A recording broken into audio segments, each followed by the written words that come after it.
Hello friends, എല്ലാവർക്കും good morning. അപ്പം മൗനരാഗത്തിൻ്റെ ഇന്നത്തെ അത്യുഗ്രൻ വിശേഷത്തിലേക്ക് എല്ലാവർക്കും സ്വാഗതം. ഇന്ന് നമ്മൾ ഒട്ടും പ്രതീക്ഷിക്കാത്തൊരു വമ്പൻ ട്വിസ്റ്റാണ് നടന്നിരിക്കുന്നത്. അപ്പോൾ ഇന്നത്തെ കഥയൊന്ന് കേട്ട് നോക്കിയാലോ അല്ലേ.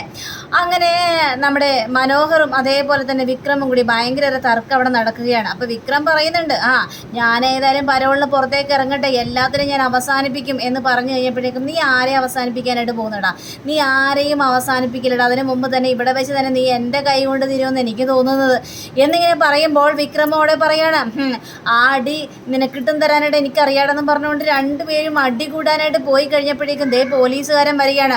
പോലീസുകാരൻ നിന്നത്ര അവിടെ എന്ന് പറഞ്ഞുകൊണ്ട് ഭയങ്കര ദേഷ്യപ്പെട്ട് വരുന്നത്, എന്താണ് അവിടെ കാണിച്ചു കൊടുക്കുന്നത്? എടാ മനോഹരെ, നിന്നെ കാണാനായിട്ട് ആ സൂപ്രണ്ട് വന്നിട്ടുണ്ട് എന്ന് പറയാണ്. എന്ത് സാർ കാര്യങ്ങൾ? എടാ നിന്നെ വിളിക്കുന്നുണ്ട്, നീ അങ്ങോട്ട് ചെല്ല്, അവർ കാര്യങ്ങൾ വിശദമായിട്ട് പറയുമല്ലോ എന്ന് പറഞ്ഞ് നിൽക്കുമ്പോൾ ഈ മനോഹരനൊക്കെ പേടി തോന്നുകയാണ്. സാറേ എന്തെങ്കിലും പ്രശ്നമുണ്ടോ? എന്താടാ എന്തെങ്കിലും പ്രശ്നം ഉണ്ടെങ്കിൽ നീ വരുള്ളൂ. എന്താ നിന്നെ പുറത്തിറക്കാൻ പോകുന്നുള്ളൊരു ചിന്ത നിനക്കുണ്ടാ? എങ്കിലേ അതൊക്കെ മാറ്റി വെച്ചേര്. നിനക്കേ നീ വലിയ നല്ല കാര്യങ്ങളാണല്ലോ ചെയ്തിരിക്കുന്നത്, നിന്നെ പുറത്തേക്ക് കൊണ്ടുപോകാനായിട്ട്. കയറിപ്പോടാ എന്നിങ്ങനെ പറയുമ്പോൾ വിക്രമിന് ചെറിയൊരു ചിരിയൊക്കെ വരികയാണ്. മനോഹർ അങ്ങോട്ട് കയറി പോവുകയും ചെയ്യണം. അപ്പോൾ വിക്രത്തിനോട് ഈ പോലീസുകാരൻ പറയണം, നീ എന്താണ് ഇവിടെ കിടന്ന് ബഹളം ഉണ്ടാക്കാൻ തന്നെ തീരുമാനിച്ചിരിക്കുകയാണോ?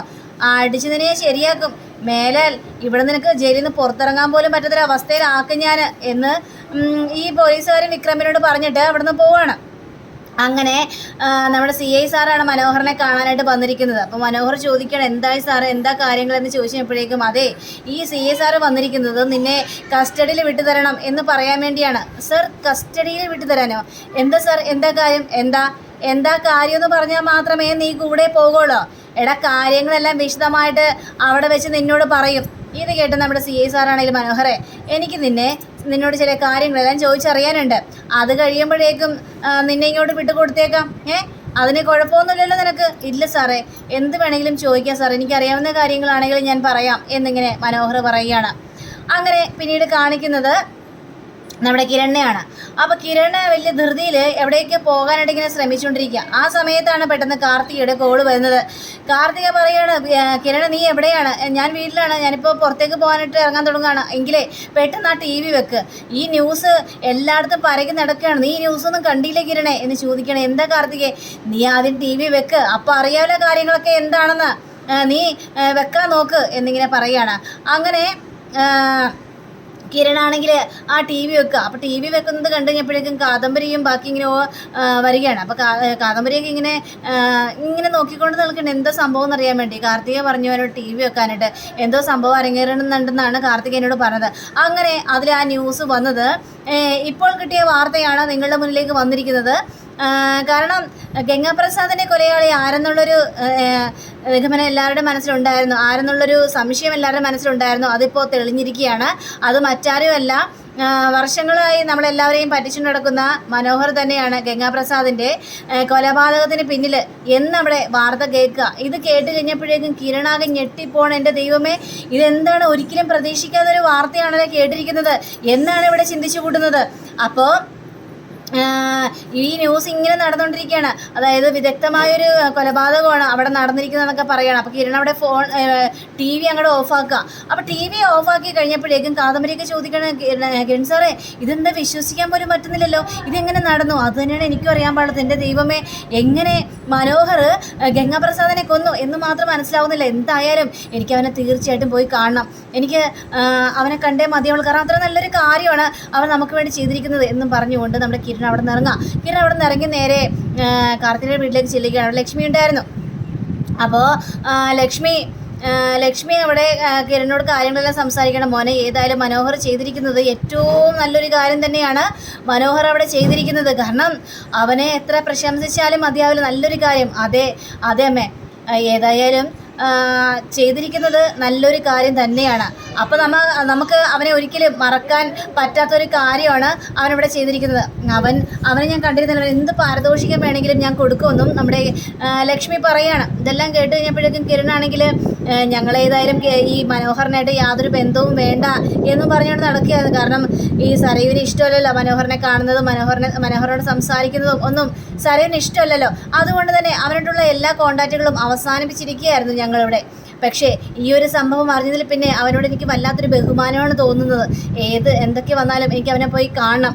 അവനോട് ഒരുപാട് നന്ദി എനിക്ക് പറയണം, എന്നാൽ മാത്രമേ എൻ്റെ മനസ്സിൽ എനിക്ക് സമാധാനം ഉണ്ടാവുള്ളൂ എന്നൊക്കെ കിരൺ പറയണം. അപ്പോൾ ലക്ഷ്മിയാണെങ്കിൽ മനോഹറിനെ വളരെയേറെ പുകഴ്ത്തി തന്നെ സംസാരിക്കുകയാണ്. അതേ മോനെ, നീ പോയി മനോഹറിനെ കാണണം, അവനോട് ഒരുപാട് നന്ദി പറയണം, നമ്മുടെ ജീവിതവുമാണ് അവൻ രക്ഷിച്ചിരിക്കുന്നത് എന്ന് പറഞ്ഞുകൊണ്ട് നമ്മുടെ കിരൺ അവിടെ നിന്ന് ഇറങ്ങുക. അങ്ങനെ കല്യാണിയെ കാണാനായിട്ട് ചെല്ലുക. കല്യാണിയെ കാണാനായിട്ട് കല്യാണിയോട് കാര്യങ്ങളെല്ലാം പറയുകയാണ്. ഇത് കേട്ട കല്യാണി ആകെ ഞെട്ടിപ്പോണ്. എന്താ കിരണയുടെ ഈ പറയുന്നത്? മനോഹറാണോ ഈ കൃത്യം ചെയ്തത് എന്ന് ചോദിക്കുകയാണ്. അതെ, മനോഹറാണ് ഈ കൃത്യം ചെയ്തതെന്നാണ് ന്യൂസിൽ മുഴുവനും വന്നിരിക്കുന്നത്. പക്ഷെ എനിക്ക് മനസ്സിലാവുന്നില്ല മനോഹർ ഏത് സമയത്ത് എപ്പോൾ ചെയ്തു എന്ന്. കാരണം ആ കല്യാണ പന്തലിൽ മനോഹറിന് കണ്ടിട്ട് പോലുമില്ല. അവൻ എവിടെയാ ഒളിച്ചു നിന്നത്? ഒരു കാര്യം പറഞ്ഞു കഴിഞ്ഞാൽ അതെ, ആ കല്യാണ ദിവസം അവൻ്റെ പരോള് അവസാനിച്ച ആ ഒരു നിമിഷമായിരുന്നു. പക്ഷേ ആ സമയത്ത് എങ്ങനെയാണ് ഈ ഗംഗാപ്രസാദിൻ്റെ തലയ്ക്ക് അവൻ അടിച്ചത്? എങ്ങനെയാണ് ആ കല്യാണ പന്തൽ അവൻ എത്തിയത്?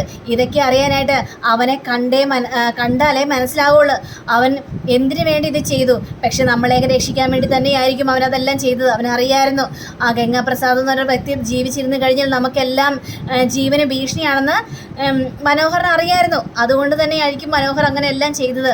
കല്യാണി, ഇനി നമുക്ക് മാറി നിൽക്കാനായിട്ട് പാടില്ല. നമ്മൾ അവനെ ഒരുപാട് അകറ്റിയിരുന്നു. ഇനി അവൻ എഴുതുന്ന ഓരോ ലെറ്ററുകളും നമുക്ക് വായിക്കണം, എന്നിട്ട് അവന് മറുപടി കൊടുക്കണം. ആ കുഞ്ഞിനെക്കുറിച്ച് അറിയാൻ വേണ്ടിയായിരിക്കും പാവം അവൻ നമുക്ക് വേണ്ടി ലെറ്റർ എഴുതിയത്. എന്നിട്ട് പോലും നമ്മൾ സരയുവിനെ സന്തോഷിപ്പിക്കാൻ വേണ്ടി ആ ലെറ്റർ ഒന്ന് തുറന്നു പോലും നോക്കാറില്ലായിരുന്നു. ഇനി എല്ലാം നമുക്ക് ചെയ്യണം കല്യാണി. ഇനി അവനെ വെറുക്കാനായിട്ട് നമുക്ക് പറ്റില്ല. അത്രയും നല്ലൊരു കാര്യം, വലിയൊരു കാര്യമാണ് അവൻ നമുക്ക് വേണ്ടി ചെയ്തിരിക്കുന്നത്. അപ്പം നമുക്കങ്ങനെ വെറുതെ വിടാനായിട്ട് പറ്റുമോ കല്യാണി എന്ന് ചോദിച്ചപ്പോഴേക്കും ഇല്ല കിരണേട്ട, ഒരിക്കലും പറ്റില്ല. ഇനി മനോഹറിന് വേണ്ടി എല്ലാ കാര്യങ്ങളും നമുക്കും ചെയ്യണം കിരണേട്ടന് ഉറപ്പായിട്ടും മനോഹറിനെ കാണാനായിട്ട് പോകണം. തീർച്ചയായിട്ടും മനോഹറിനെ കാണാനായിട്ട് പോകുമെന്നും പറയാം. അങ്ങനെ കിരൺ അവിടെ നിന്ന് ഇറങ്ങി നേരെ രതീഷിനെ കാണുകയാണ്. അപ്പോൾ രതീഷും പറയുന്നുണ്ട്, എൻ്റെ പൊന്ന് സാറേ, ഇത് വിശ്വസിക്കാൻ പറ്റുന്നൊരവസ്ഥയാണ്. കാരണം നമ്മൾ പ്രതീക്ഷിക്കാത്ത ഒരാളാണ് ഗംഗാപ്രസാദിനെ തലയ്ക്കടിച്ച് എന്ന് പറഞ്ഞത്.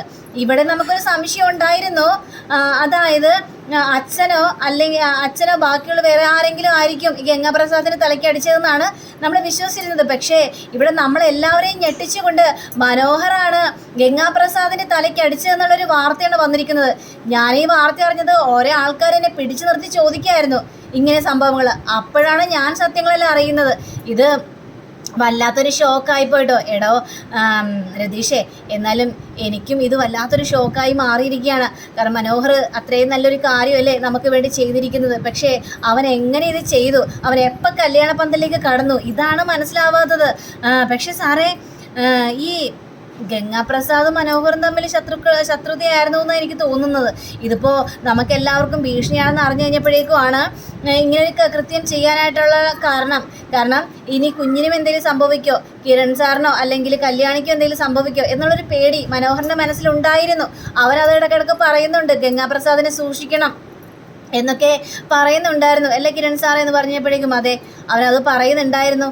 ആ ബഗാസുരൻ മരിച്ചപ്പോഴും പിന്നെ ഗംഗാപ്രസാദ് മരിച്ചപ്പോഴൊക്കെ ഏറ്റവും കൂടുതൽ സന്തോഷിച്ചത് മനോഹർ തന്നെയായിരുന്നു.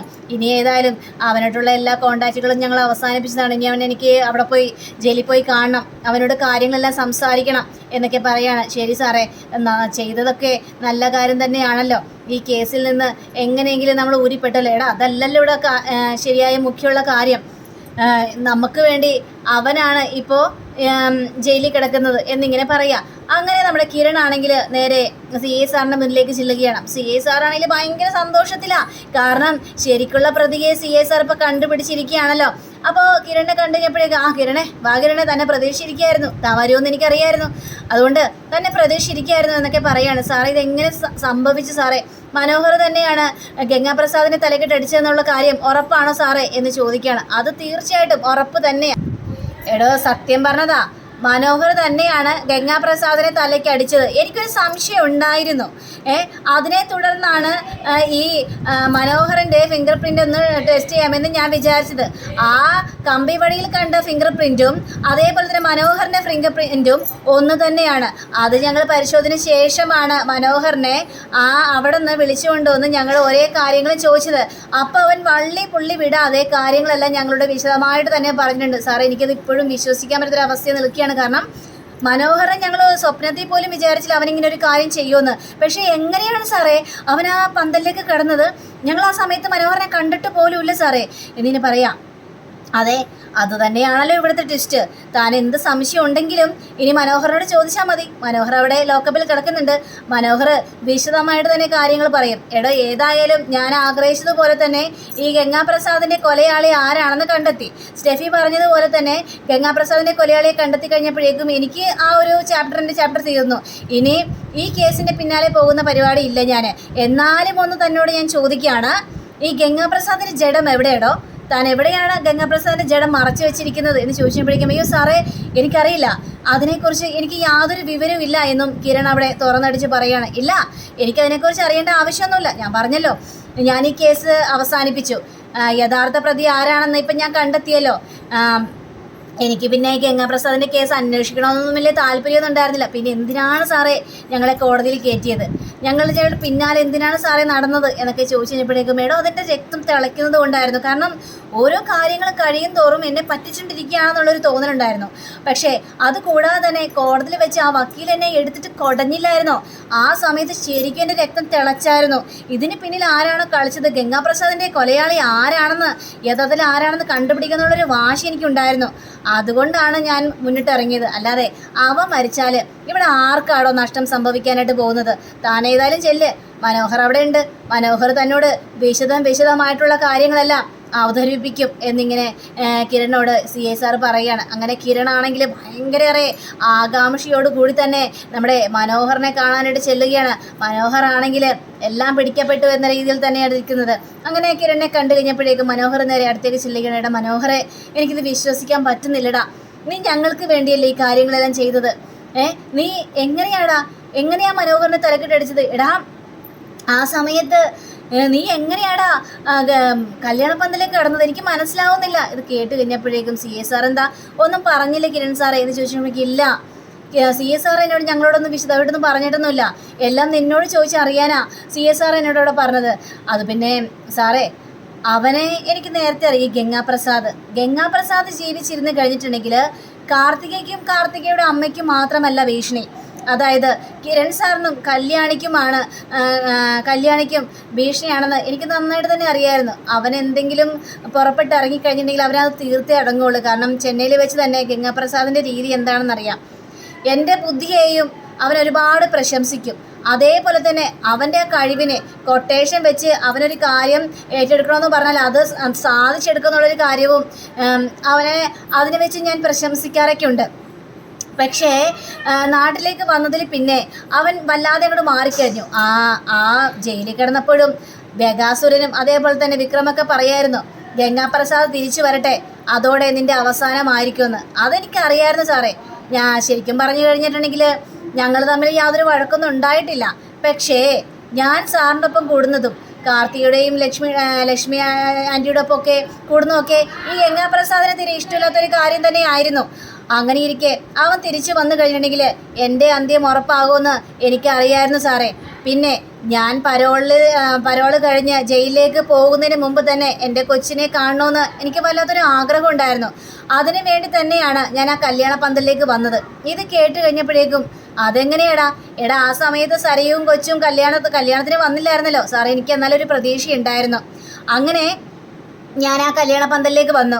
അവിടെ ഓഡിറ്റോറിയത്തിൽ ഞാൻ മറഞ്ഞിരുന്നു, ആരും കാണാതെ. ഏതായാലും അവർ വരട്ടെ, എനിക്ക് കുഞ്ഞിനെ ഒരു നോക്കെങ്കിലും കാണാലോ എന്നൊക്കെ വിചാരിച്ചുകൊണ്ട് അങ്ങനെ ഇരിക്കുമ്പോഴാണ് ഗംഗാപ്രസാദ് മതിൽ ചാടി വരുന്ന ആ കാഴ്ച ഞാൻ കണ്ടത് സാറേ എന്നിങ്ങനെ പറയണം. അങ്ങനെ നമ്മുടെ മനോഹർ അവിടെ കഥ പറയാനായിട്ട് തുടങ്ങിയിരിക്കുക. അപ്പോൾ അങ്ങനെ കാണിച്ചുകൊണ്ടാണ് നമ്മുടെ ഇന്നത്തെ റിവ്യൂ ഇവിടെ അവസാനിച്ചിരിക്കുന്നത്. അടുത്ത റിവ്യൂവിനെ കാത്തിരിക്കുക, സബ്സ്ക്രൈബ് ചെയ്യുക. എല്ലാവർക്കും നല്ലൊരു ദിനം ആശംസിച്ചുകൊണ്ട് തന്നെ നമസ്കാരം. Thank you. ബൈ.